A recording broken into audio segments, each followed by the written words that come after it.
Hi, I'm Pip. Hi, I'm Laura. And this is the EF Country Podcast.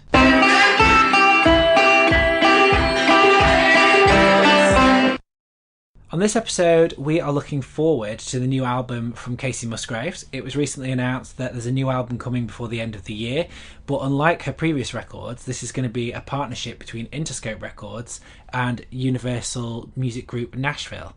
So, to most people, that probably won't mean anything, but to us industry folk, that's quite a shift. This reminds me of what happened with Cam, because Cam had some kind of partnership to release her last album.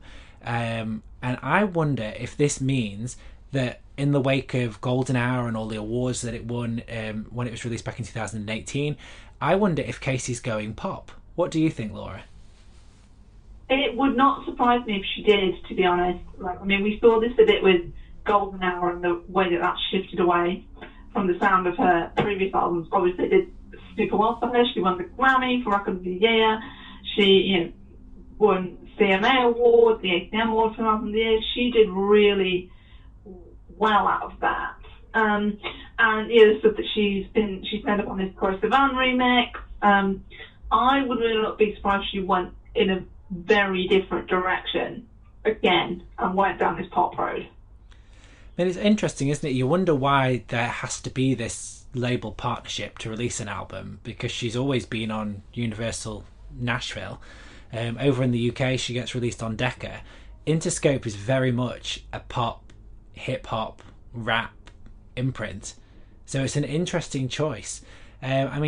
We, as you know, Laura, because you were involved in this conversation, we posted on our Destination Country Family Facebook group for our subscribers, and we asked about the Kacey record to find out what people thought. And it was really, really split down the middle. Half the people can't wait, loved it, thought Golden Hour was the best record she's ever done. The other half thought the Golden Hour was the worst album they've ever heard, let alone the worst album that Kacey's ever done. And they weren't excited whatsoever for anything new from her. Why do you think she is as divisive as she is with country fans? The impression that I get is that it's a statement thing. I do not get this at all. But what I understand is that some people think she comes across as very cold and very aloof and this very ice queen thing. I don't get that. I think it's just that she's got quite a sort of a dry humour and she's quite knowing. And I feel that she has warmed up a little bit. I've seen her 3 times now live, and every time I feel she's got better about that connection with the audience. But I personally don't get that at all. I mean, you and I are both really big fans of hers. We think she's great. I don't know if it's my other theory with it is also a big venue thing.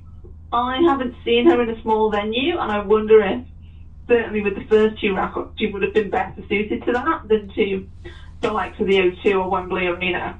I mean, I've had an interesting relationship with Kacey, because I interviewed her when before Same Trailer Different Park came out, and she came over to the UK, and I was really excited. And I remember asking her about the song Undermine, which she wrote, which appeared in the first season of Nashville, and it was sung by Hayden Panettiere and Charles Eston.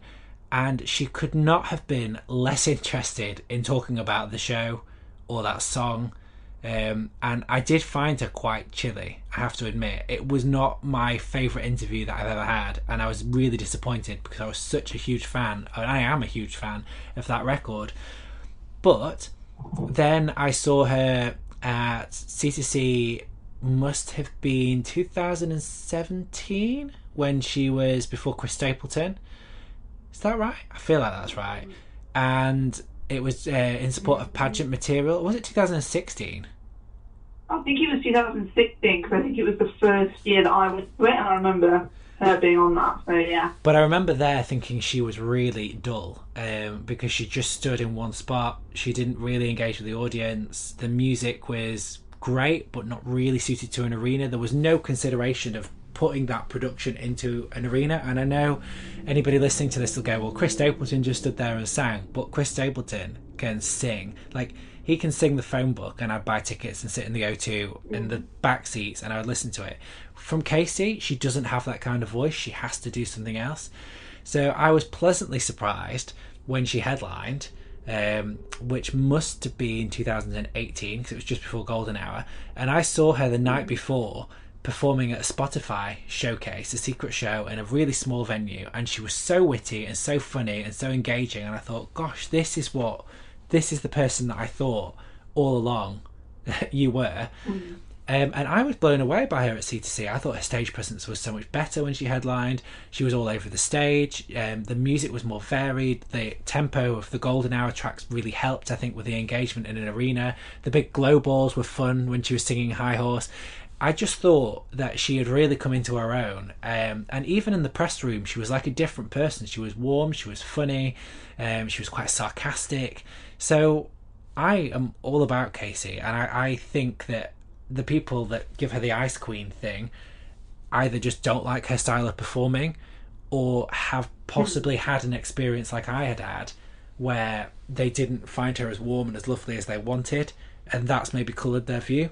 But it's going to be so interesting to see if the Kacey that seemed to blossom with Golden Hour and that confidence, because she's a shy person as well, it'd be interesting to see if that confidence and that, you know, the critical acclaim she's got and that you know, validation, I wonder if she's going to be different this time around. I would agree with that. I mean, I would agree about the stage show. I also saw her Wembley tour, and it felt like she had grown much more into knowing how to build a show for a big arena in terms of like the way that it was lit and that sort of rainbow theme and the fans and that visual identity was a really strong thing about the show. And I also think because this different direction, I honestly think this record is going to be a really big departure from Golden Hour, both in terms of the music style, because she is moving into this more pop territory with the stuff she's been doing recently, but also because of the like what's gone on in her life. When she made Golden Hour, she was very new. I think she was very newly married when she made that, or about to get married. Yeah. And then obviously now she's gone through the divorce from Rustin Kelly. They seem to have a pretty amicable relationship, so I don't think it's going to be like a gaslighter level of divorce record. But I am going to be interested if that feeds into the like what this album is like, kind of thing. I mean, I'm excited that everything that Kacey does is different and it's worth listening to. Like, Same Trailer Different Park was so stripped back and so low-key country, and I loved it. Pageant Material was much more embracing tradition, but again, it really did cast her as a fantastic storyteller and such an observational writer, looking at the people around her and telling the stories of small-town people, you know, everything that country music's about. And then I really liked her Christmas album as well, which a lot of people don't seem to love. I really liked it. I liked that it was different. I liked that she put her own stamp on it. And then Golden Hour just blew me out of the water because I was not in a million years expecting that. And not even from Butterflies and Space Cowboy, which were the first two tracks released from that. Once we heard the full album, for me, that's one of my all-time favourite albums. I would totally agree with that. I play Golden Hour all the time, like constantly. And I think you're all right that she's always done different things and pushed the boundaries. I love that Christmas album as well. We talked about that on our Country Christmas Records podcast that we did very early on.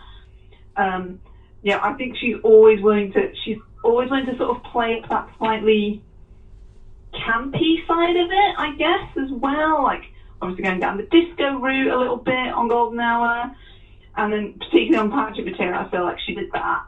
So I am really interested to see what direction this record is going to go in. And I have very high hopes for it, but I think it's going to be probably one of the most anticipated releases of the year for a lot of people. Do you think we would have had half the conversations that we've had during this episode if she weren't a woman? Because I can't imagine us talking about an intense dislike from a group of country music lovers for a male artist based on their personality, because at the end of the day it should be the music, shouldn't it, that matters? I would absolutely agree with that. I think she is the only artist that I have seen almost universal negative reactions to.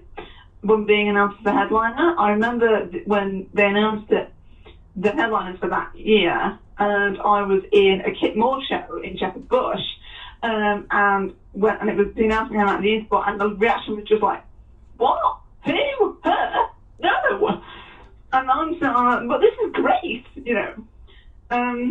So I don't think we would be having this conversation if she was a guy. I don't, because it also has happened with other female C2C headliners. I've heard people say this sort of thing about they wouldn't want Miranda Lambert to come back, for example, for similar reasons. But I absolutely do think that gender is part of this in this case. And it's a shame because at the end of the day, Kacey is one of the most talented songwriters in music today. No, she doesn't have a huge, incredible range vocally, but she doesn't need it. She works within her range and her comfort zone, and I'm excited to see what she does next. So we're going to have to keep our eyes peeled. We'll keep you updated when there's any new Kacey stuff. But we want to know what you think. Are you excited about a new Kacey record? Do you think she's an ice queen? Has that put you off her? Let us know. Get in touch on Twitter, Facebook, Instagram, all the usual places. But thank you for listening. Until next week, bye for now. Thanks, bye.